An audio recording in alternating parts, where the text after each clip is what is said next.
Hello. My name is Gene. Thank you guys for watching. What was your name again? Leah.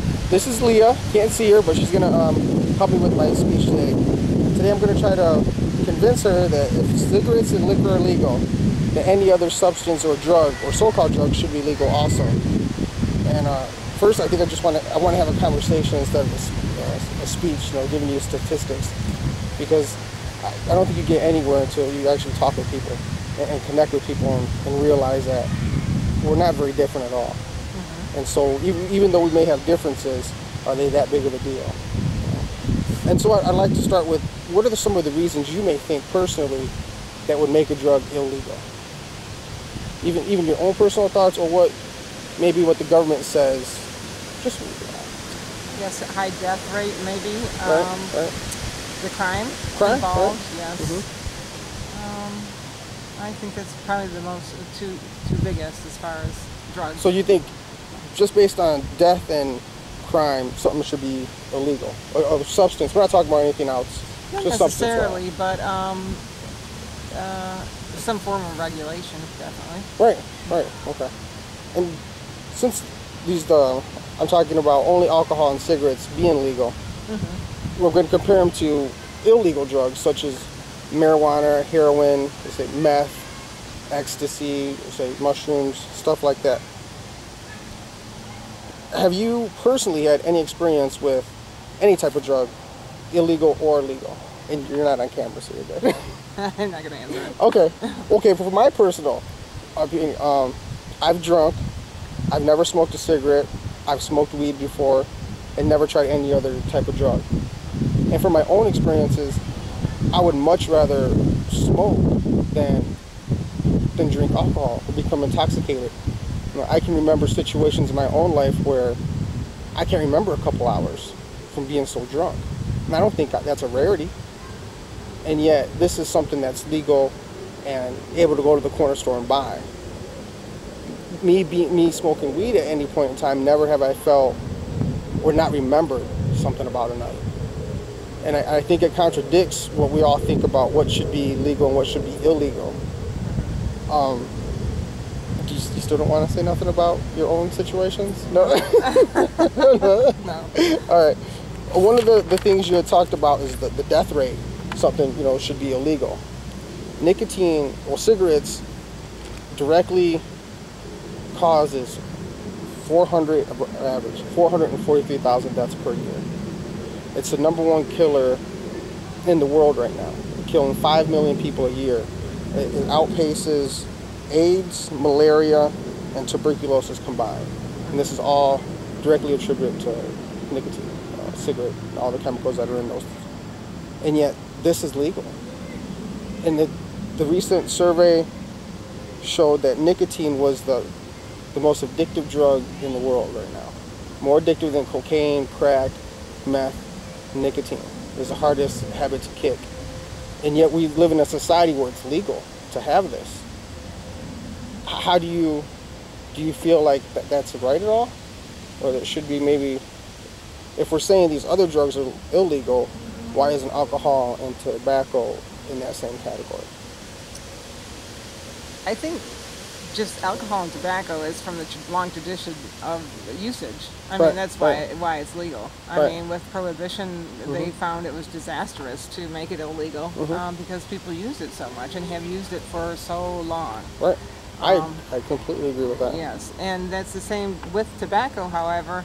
I know that those companies use a lot more additives that weren't used originally in tobacco. Right. And that is not, something that perhaps could be more looked into. Mm-hmm. Because I have heard that people who had, like natural tobacco, it's not as addictive. Right. The people who maybe roll their own cigarettes, yes, they don't get it from the factory pack. Mm-hmm. Yeah, there is actually new science coming out about the cigarettes and how they have evolved, especially mm-hmm. with the menthol. Mm-hmm. They're saying the menthol cigarettes are actually 3 times more addictive than just the regular or non-menthol cigarettes. Mm-hmm. And I guess menthol came out as a filter type of thing, mm-hmm. as a way to lessen the harshness of the cigarette, I believe the way to put it.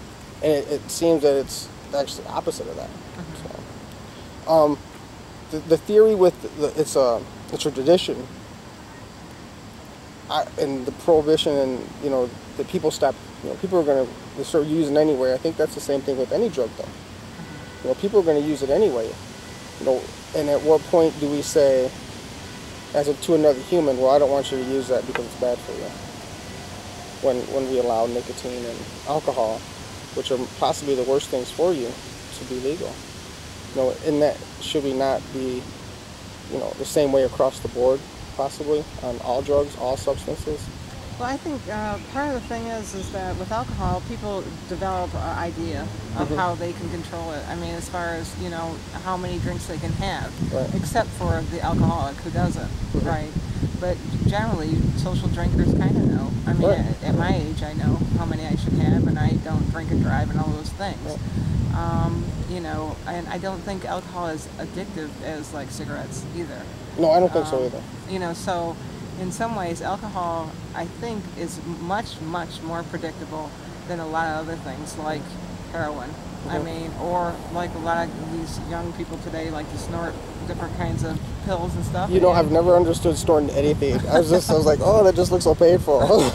But, that is really quite scary. It is quite scary, and you really think about the prescription pill epidemic that we have in this country right now, and right. people aren't really touching on that at all. Exactly. So the idea, too, of, say, something like marijuana, which you don't know maybe the source, and here you do know the source with these pills, exactly what they are, and yet it does so much damage and addiction. Right.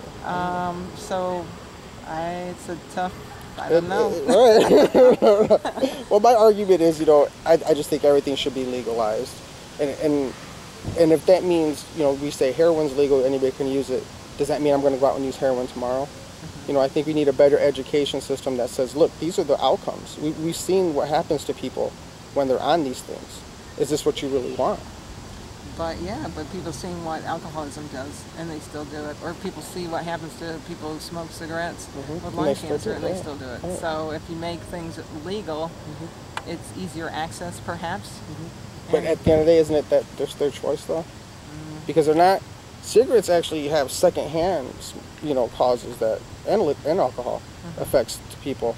If somebody's doing heroin, the way I see it is, they're doing something to themselves.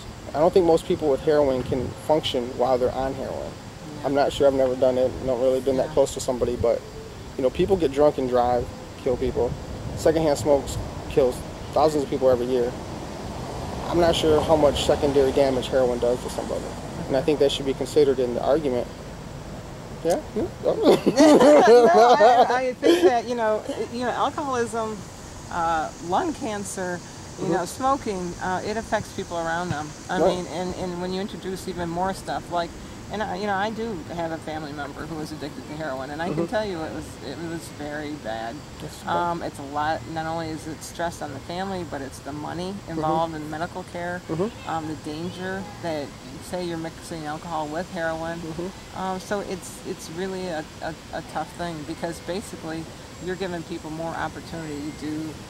I don't know. I mean, I'm not really. I understand what you're saying. Fighting your argument. I see where you're coming from. I agree with you. I think it's our society that has taught us to think this way that we think.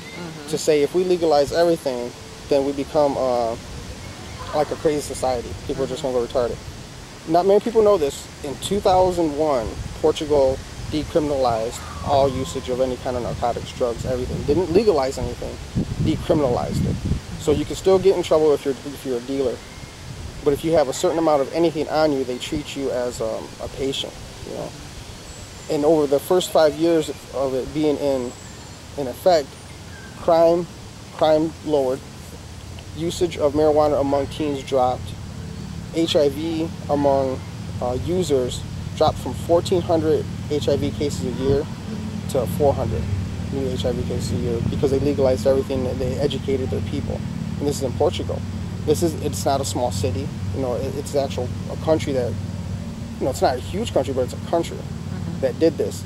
And it contradicts a lot of what we're told as Americans, that, we cannot allow people free access to these things because they don't know how to control it. And it's just something that's out there that, Yeah, that's interesting too. I know in Europe there's several countries that have much more liberal laws than we have, but they have more of the same kind of similar. Everyone has a similar cultural, thing. There's not people who are from. Oh no, they don't have to deal with diversity as much as we have to here. Not even close. And so that there's certain amount of understanding, and I think kind of more family support because it's much smaller country. We're right, and I honestly think if we legalized everything, we'd actually be more of a family country. Because I think people will be more at ease of who they are and what they're about, just better educated. That was it. That's all I got for today. Thank you so much for your time. Oh, you're welcome. You're very welcome. Thank you. Thank you. Maybe not have convinced you, but maybe you'll think about it.